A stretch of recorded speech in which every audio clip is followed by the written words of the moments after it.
Hi everybody, Billy Moan here with Rambling Rose Studio, independent Stampin' Up! Demonstrator.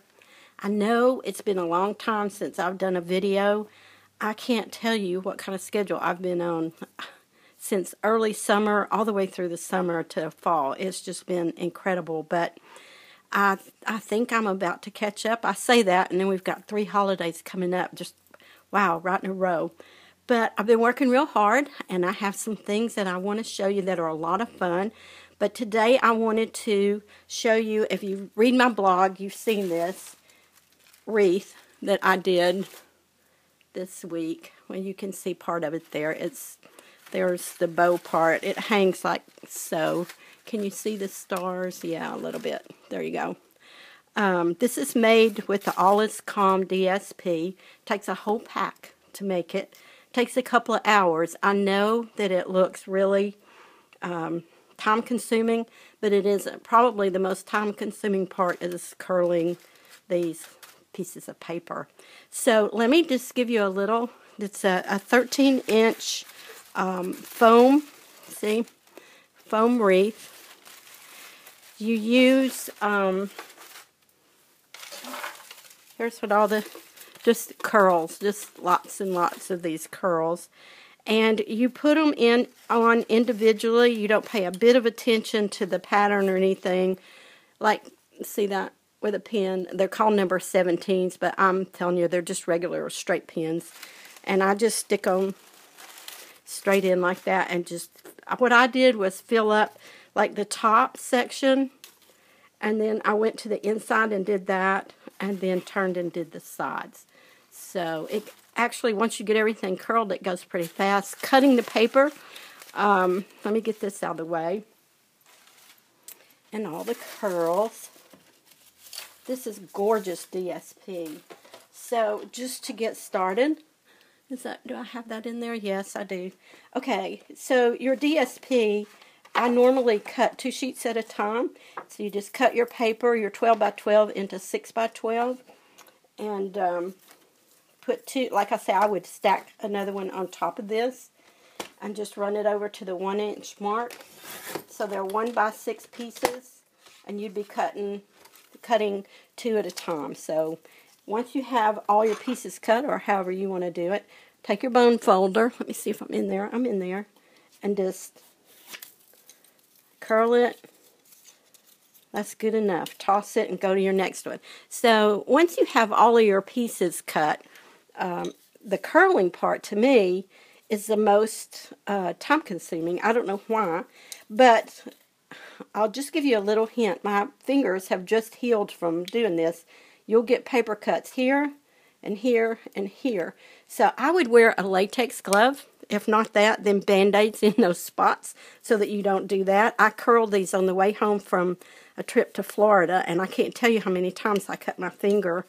And my husband, stop it. Will you stop doing that? Because I was yelling. But anyway, I did get them all cut and curled before I got home. I cut them down there on the trip and then curled them on the way home. So I was just able to put it together after I got home. Now, once you have all of your curls cut and curled and pinned onto your form frame, then the little stars I made with the star framelit, and I used this one, the third one in or the third one from the center. Either way, you can make yours bigger if you wanted to, but I used this and the silver glimmer paper. And the stars are like this. They look like this. They're dimensional. On the back, I've got 5 dimensional stacked up. Can you see that? And I just put a big glob of hot glue on that and laid it down on the wreath, and they stick. So it's just a way to keep them dimensional. And if you haven't done these, I'll show you how you make them dimensional. You cut a star out of your glimmer paper, just like that. You lay it down on your board and put one of the points into, well, turn it over to the side that's not glimmer. It's a lot easier that way. Put your point in one of the grooves up there. I use a small end on this so I can get a nice and just, see that? I'm really bearing down on that, and you go to all 3 points. You do all 3 points that way, just straight down. Wait a minute. Just want to make sure they're lined up. Sorry for the bracelets. I should have taken them off. I can just hear my daughter calling me now. Mom, take the bracelets and the rings off. They're distracting. Whatever. I like bling, so there you go. Okay, so can you see that? I've scored from point to this point, all 5 points I've scored. Then you bend it from the points, all 5 of them like this. Am I in there? Whoops, kind of, sort of.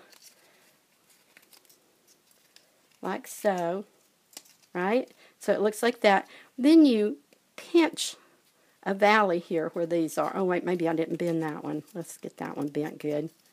Then you pinch your valleys in like that and like that. You can get all the way around to the last one. Then you have to unfold it. Pinch that one in and fold them. See? Then it is dimensional. See? So stack up your 5 dimensionals on the back and add a glob of hot glue and lay it down, and it will stay up like that, dimensional, on your wreath. Whoop, yep, there it is, on your wreath. I know that this bow is not Stampin' Up. You could definitely use the bow maker and maybe put that on there. I have one made here that's on a, I don't think it would be big enough, see? It's on something else, but I just don't think that would be big enough. Even if you doubled it, I think it would disappear.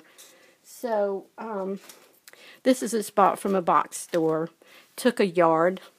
I'm going to have a class on this, so I have everything just measured out exactly, and I know it's going to be a $28 wreath by the time we do everything. So that took a yard. You could certainly make a bigger bow if you wanted to. Can you see that? So I hope this gives you an idea of how you can make a wreath from this holiday paper.